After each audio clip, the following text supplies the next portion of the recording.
Hey guys, ScriptTuber here with another video. I wanted to check out this major plot details allegedly revealed for Jon Favreau's upcoming Mandalorian and Grogu film. And again, this is all rumor, of course, so let's not necessarily say that it's true, but boy, it makes a lot of sense.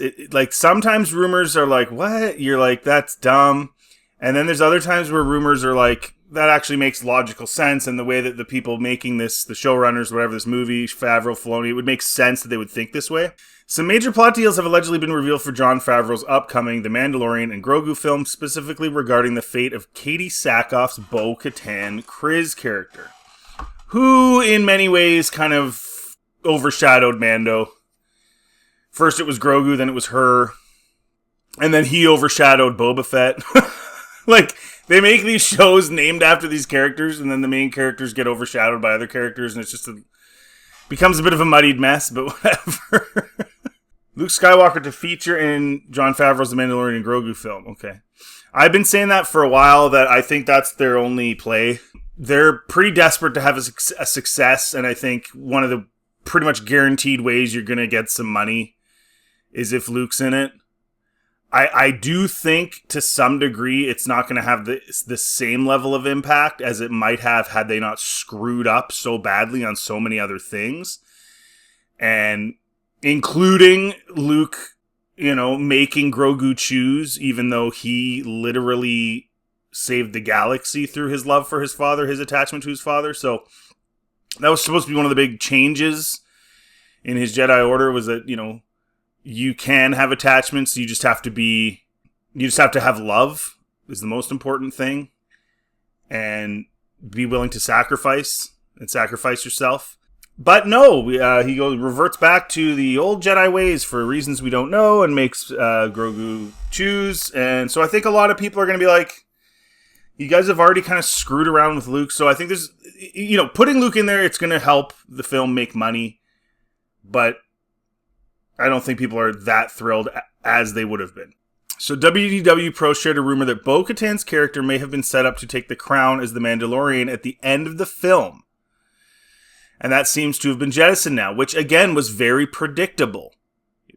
I'm sure that was the season 4 plot. That's why I tweeted, like, who's the Mandalorian? Like, who's the Acolyte really?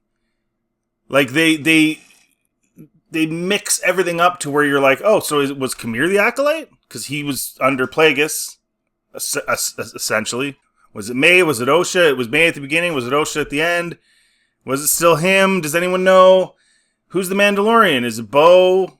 Because she really took a prominent role, and it became all about her and her being the head of Mandalore, right, in season 3.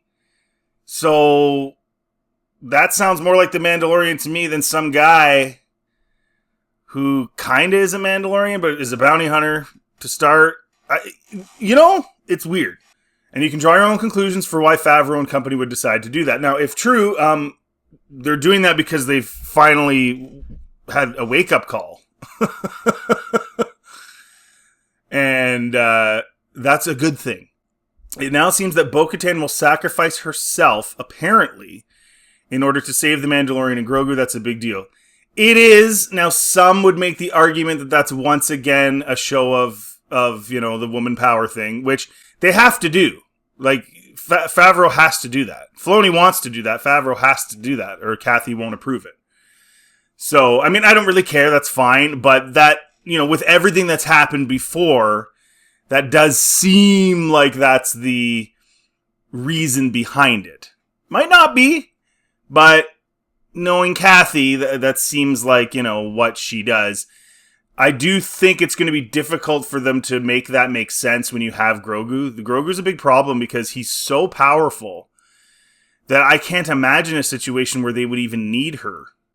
The only thing I can think of is maybe she swoops in on her jetpack and picks him up or something.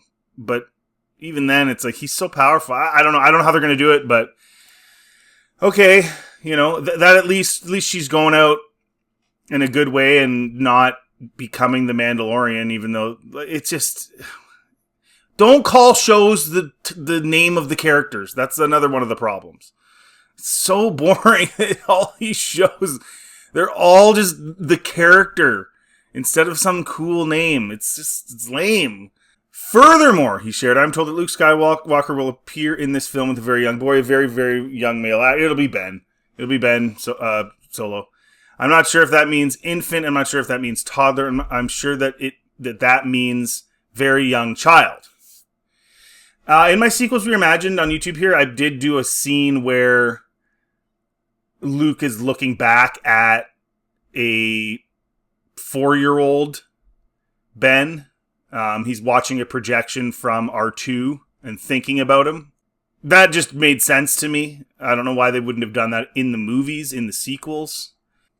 Of course they're going to put Ben in there. They are going to throw everything at this, make it sell tickets. Now, here's the question, though. How much Luke... Because there's another rumor from WDW Pro from, whatever, in September sometime, that talked about how there's going to be a lot of Luke in this. And so is this another situation where it's called The Mandalorian and Grogu, and it's like half the movie's about Luke? Right? Is that, like... That does appear to be what they're going to do in rumors, but if you think about it again, logically, why wouldn't they? It'll sell tickets. There's a whole lot of people that are pissed off that Ben was killed. There's going to be people that would want to see him as a kid. Luke Skywalker being in it prominently is going to sell tickets, and I'm sure that they're trying to do everything they can to retcon the absolute ridiculous decision they made in The Last Jedi to make Luke think about killing Ben. So they're going to try and make Luke seem nicer and all this other stuff. I'm sure that's what they're going to do. And they're going to do everything they can to make that scene make more sense. What I can say, though, is that speculation I'm hearing based on attire is that this is going to be the first time you see Luke Skywalker and Kylo Ren together. Luke Skywalker and Kylo Ren together chronologically, and that there might be some attempt to display how much Luke is a wonderful uncle loving towards Kylo Ren. See, and they're going to try to make that work. But again, that's a tough one. If that had happened after Ben had burned the whole temple area and all that stuff, and Luke was like, pulled out his lightsaber and thought about it, you'd be like, okay, that's, he's gone through that before. He did that. He went through that with Vader. That's not the end of the world. But because it happened before that happened, and that's why, part of the reason Ben left and did what he did, it sucks. I don't know how they're going to explain that. It just doesn't make sense. Have a good time trying, boys. I do not envy you. This is the dumb crap that the bed that's been made. Next, he stated, and then finally, folks, we're also hearing that we're going to get some serious Jedi powers in the film. I can tell you that I haven't been given a heads up on who the villain is. Certainly, I'm not ready yet to bring that out. It's a pretty scoop. It's a really big one. I don't want to be wrong because it'll make me look really bad. If we put that out there and get that wrong, I'm pretty comfortable on these scoops that I've got so far. Well, it's Snoke. Why is this hard? It's clearly Snoke. Who else could it possibly be? If it's not him, then what is he doing? Because remember, he was the initial guy that Ben, goes to after being in Luke's Jedi Order. I have absolutely no doubt it's Snoke. Absolutely no doubt. Maybe he doesn't want to say it because if he's wrong, I don't know how you could be. Who else could it be? Like Thrawn, maybe? But I don't think so. I think this is all about building to the sequels, retconning the sequels, trying to fix problems in the sequels. It's going to be Snoke. I have absolutely no doubt about it. Let me know in the comment section what you think, but that makes the most logical sense if you're just thinking about if you're going to make it about Luke and you're going to have Ben and you're going to have the early days of his Jedi Order, it would only make sense if it's Snoke. And of course they're going to try to explain the rise of the First Order and, they're retconning the movies. So I'm sure they're going to try and explain, if they're retconning Luke and trying to build and make his decisions make more sense, I'm sure that they will also spend some time showing the buildup of the First Order that we never got any explanation for in the sequels. So I'm banking on it'll be Snoke. And if it is, his comic book version is pretty lame. Like the way he dresses, everything is just corn dog. I don't know why they did it that way. He's got this weird raccoon hat on and an armadillo hat, and it's I don't know. And the whole thing with Snoke's origin story is a little weird, like the whatever that is, man-made planet where he's all about the plants and stuff. It's like, dude, that doesn't sound villainy. I don't know. I haven't read those comic books. I've just sort of read excerpts about them. As far as the Jedi powers he shared, Luke and Grogu will combine their Jedi powers together, although Grogu is not a Jedi necessarily. He's a Padawan. He's way more powerful than Luke has ever been. So, I don't know. Again, he's a baby. It's weird. Like, he's the most powerful Jedi ever, and he's a baby. I just don't get it. And they will combine their powers together in a scene to save the day. Okay, so what I've been saying this whole time is Grogu the plot device is going to stick out his hand like he always does at the end of the movie and save everybody. They have to do that. That's the bed they've made. He has there's no other purpose for him in anything other than to do that now. And he's so powerful. So I guess Favreau and Filoni's thought process was, well, we can add Luke to it. That seems lame. Like, it's just so obvious what they're doing. We'll make Luke and him do it, even though in reality, probably Luke doesn't even need to be there. We'll see what they do. But Grogu's so stinking powerful, like, what difference does it make if Luke's there? And if that's the feeling you get, it's going to be a fail. What should have happened is Grogu should have stayed with Luke, and this film should be about the Mandalorian and Luke coming together, if they wanted to do a lot of Luke stuff. That's what it really should be about. Yeah, you can have a little Ben stuff in there, sure, whatever. But ultimately, Grogu should be at the temple with Ben, with caretakers, while they go out on this mission. Maybe they meet up with Ahsoka, I don't know, and try and take care of business. But no, they're going to have Luke and Grogu save the day together using some massive, unrealistic, dumb force power. That's my prediction. And it's got to be. Because it has to be so crazy that you believe that Luke is as powerful or more than Grogu, because they made Grogu so much more powerful than Luke now. Right? Think about it. You can't go out like with something like, blocking a fireball or you know, resisting a ship falling on them or something, because Grogu could practically do that himself. So I just have a feeling it's going to be really dumb, and I feel like it's going to be like exaggerated video game level force usage, which always creates problems.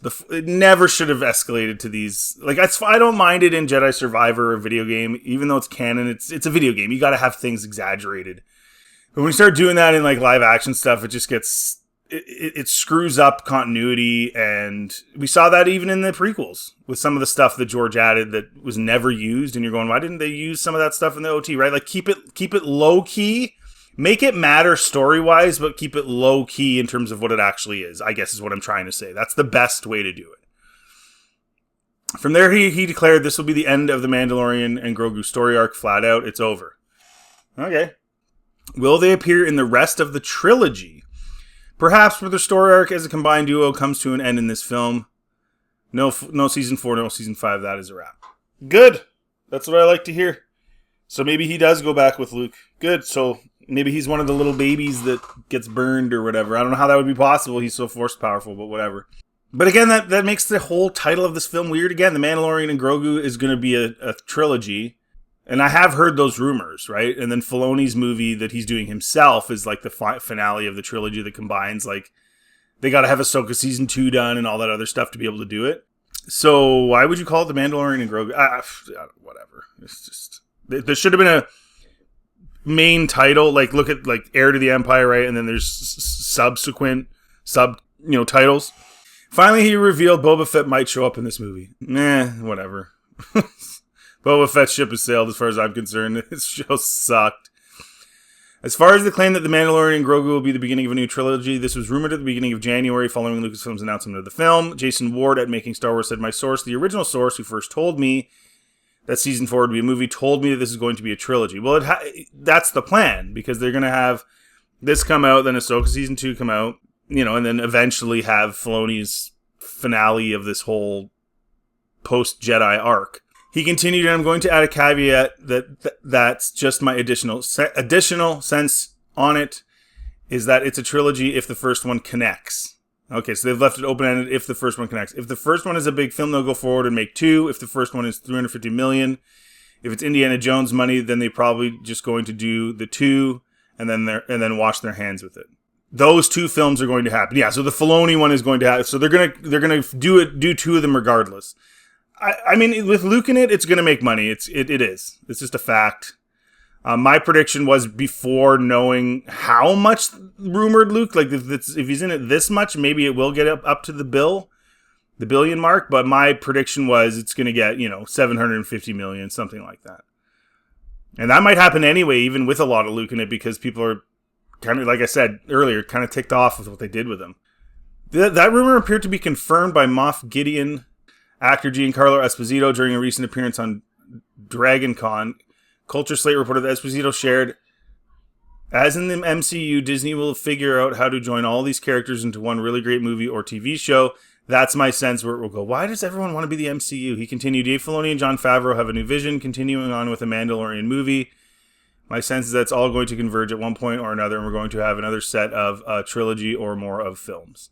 Okay, so there you go, guys. That's my take on this. I don't know what you guys think, but this could be a complete disaster. This could be utter genius that somehow retcons what it needs to retcon and does what it does with Luke and with Ben and all that stuff, and somehow makes sense, and somehow they don't make the Force too much, and somehow, the Grogu issue is dealt with finally properly, and maybe Bo-Katan goes out awesome.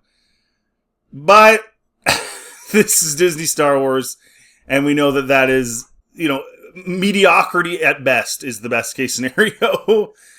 And even that isn't even happening anymore. So my expectations remain very, very low. But I can see logically why these rumors would make sense and why they would do the things that they're doing to try and make sense of the sequels and just the stupid decision making that's been done even in the Disney Plus shows. And one last time, it'll be Snoke. Bet on it, it'll be Snoke. That's my word on it. Let me know in the comment section what you think. If you like this content, please like and subscribe. It always helps the channel. Feel free to check out anything else on my channel. Have yourselves a really good day.